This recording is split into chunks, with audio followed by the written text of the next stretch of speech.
In 2026, billions of people will stop what they're doing to watch a game. Factories will slow down, schools will pause lessons, restaurants will fill with strangers wearing the same colors, entire cities will hold their breath. Not because of a war, not because of a natural disaster, not because of a scientific discovery, because 22 people are chasing a ball across a field. If an alien civilization arrived on Earth during the FIFA World Cup, they might assume this was our most important activity. And in a strange way, they wouldn't be entirely wrong. Because the World Cup isn't really about football, at least not entirely. It's about something much older, something buried deep inside the human brain, something that existed long before stadiums, television, or even civilization itself. The World Cup activates instincts that helped our ancestors survive for hundreds of thousands of years, instincts we still carry today. To understand why billions of people care so much about a tournament, we need to go back long before the first World Cup, long before the first soccer ball, back to a time when belonging to a group meant the difference between life and death. Before we continue, make sure to subscribe to the channel and turn on notifications, because some of the most fascinating stories about humanity are hiding in things we experience every day, and the World Cup might be one of them. For almost all of human history, there were no countries, no borders, no passports, no national teams. Your world was small, very small. Most humans lived in tribes of roughly 50 to 150 people. You knew everyone. You knew their faces, their voices, their families. Your survival depended entirely on them. If you were separated from your tribe, you probably died. Alone, humans are weak. We don't have claws, we don't have fangs, we aren't especially fast. What made us powerful was cooperation. Groups survived, individuals didn't. And because of that, evolution shaped our brains to care deeply about belonging. We are tribal creatures. The modern world changed almost everything, but it never removed that ancient programming. The problem is that modern nations are too large for the human brain to fully understand. How do you emotionally connect with 300 million strangers? How do you feel loyalty toward people you've never met? The answer is symbols, flags, national anthems, shared stories, shared victories, shared defeats. And once every 4 years, the World Cup turns those symbols into something that feels real. For a few weeks, millions of strangers stop feeling like strangers. They start feeling like members of the same tribe. Imagine walking through your city during the World Cup. People wear the same colors, the same jerseys, the same flags. They sing the same songs. They celebrate together. They suffer together. Most of them have never met, and yet they act like family. Psychologists call this social identity, the tendency to define ourselves through the groups we belong to. And few events activate social identity more powerfully than international sports. Research shows that when national teams compete, people often experience increased feelings of unity, belonging, and emotional connection. For a brief moment, millions of people share the same goal, the same hope, the same fear, the same dream. The World Cup transforms an abstract idea called a nation into something people can actually feel.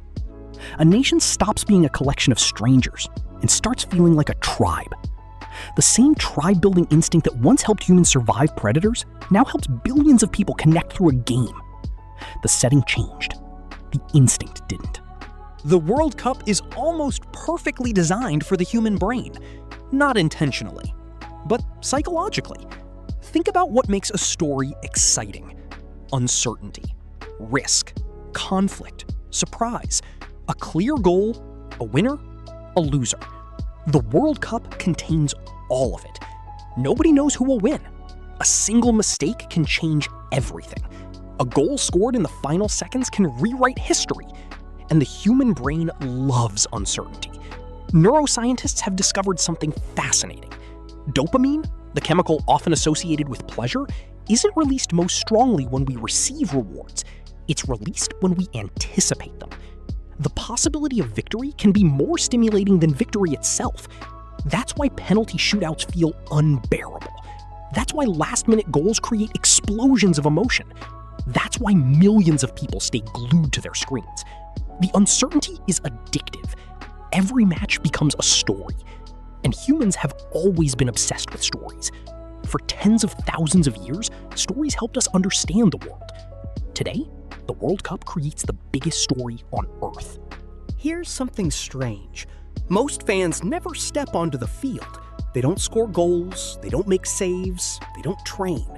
And yet, when their team loses, many feel genuine heartbreak.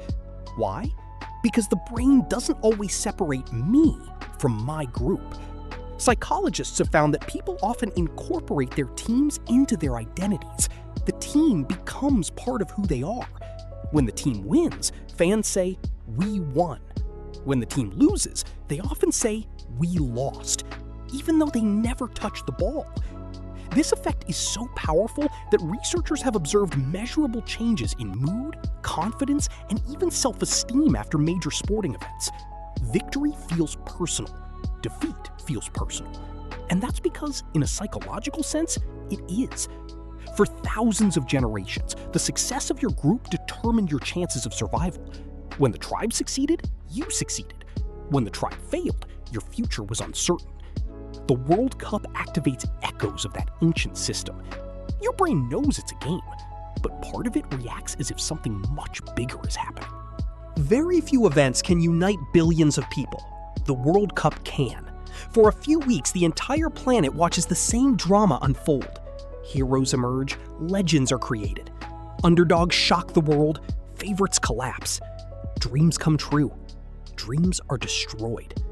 The tournament produces everything humans have always loved: competition, risk, triumph, failure, redemption, hope. The ingredients haven't changed much since ancient times. The arena simply became larger. Thousands of years ago, tribes gathered around campfires to hear stories. Today, billions gather around screens. The technology changed. The psychology didn't. We are still storytelling animals, and the World Cup might be the largest story humanity tells together. Most people think the World Cup is about football, but football is only the surface. Beneath it lies something much older: a human need. The need to belong, to be part of something larger than ourselves, to share victories, to share defeats, to feel connected to people we may never meet. For most of human history, belonging wasn't optional, it was survival. The modern world gave us incredible freedom, but it also made many people feel disconnected. The World Cup temporarily reverses that. For a few weeks, strangers become teammates, cities become communities, nations become tribes, and billions of people remember what it feels like to move together toward a shared goal. Maybe that's why the World Cup matters so much. Not because of the trophy, not because of the money, not even because of the game itself, but because for a brief moment, it gives people something they have been searching for since the beginning of human history: belonging. For most of human history, survival depended on being part of a tribe. Alone, you were vulnerable. Together, you were strong. The modern world changed almost everything, but it never changed that. Deep inside, humans still want to belong to something larger than themselves. Maybe that's why the FIFA World Cup matters. Not because 22 players are chasing a ball, not because one nation will lift a trophy, but because for a few weeks, billions of strangers become part of the same story, the same emotion, the same dream. And in a world that often feels divided, that might be one of the most powerful things humans still do. If you made it this far, leave a comment. Which World Cup moment do you think will never be forgotten?